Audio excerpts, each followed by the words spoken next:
Matter start होगा 5 second बाद। Start. महिला के साथ अत्याचार होते ही सब तरफ से यही पुकार उठती है, अपराधी को कड़ी से कड़ी सजा दी जाए। लेकिन क्या एक आदमी से बदला लेकर स्त्रियों की स्थिति सुधरती है? नहीं। बलात्कार की घटनाएं कम नहीं हुई।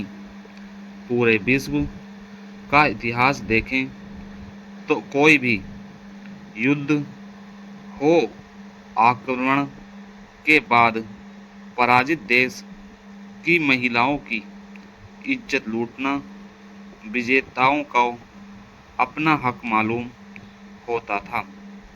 स्त्री की सुरक्षा को लेकर चिंतित राजनेता, समाजशास्त्री या कानून के रक्षक एक ही परिपाटी पर सोचते हैं कि कठोर दंड देने से यह समस्या हल हो जाएगी।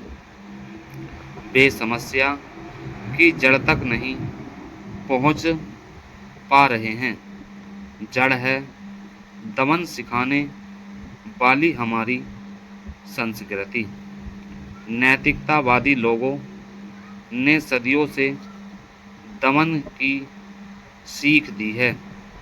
पहले जो माहौल था उसमें वह सीख कर काम कर गई, लेकिन आज के अराजक माहौल में वह काम नहीं कर रही।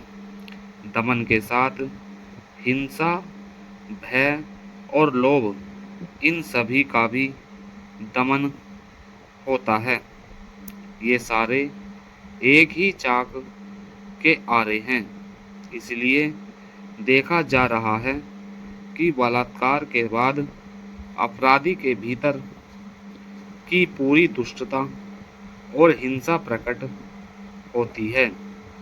वे इतनी बर्बरता से स्त्री को मार डालते हैं मानो अपने आप से बदला ले रहे हैं।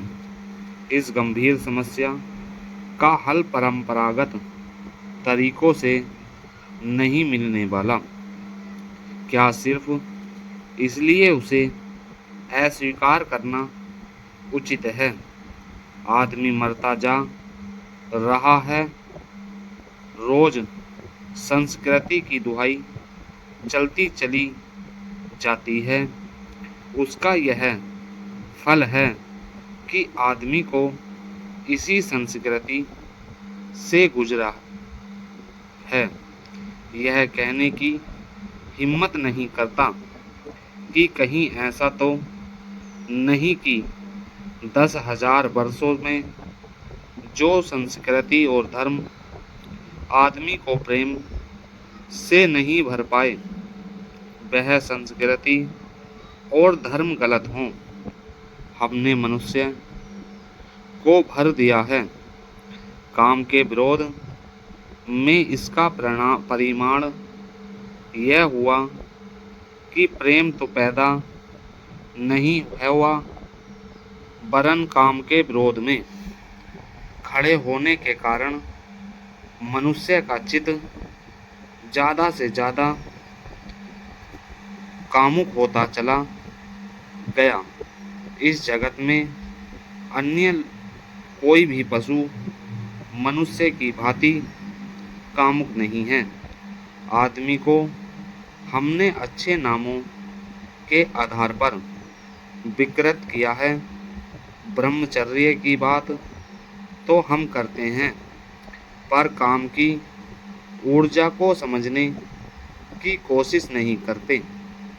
मनुष्य इतना विषाक्त कभी भी न था।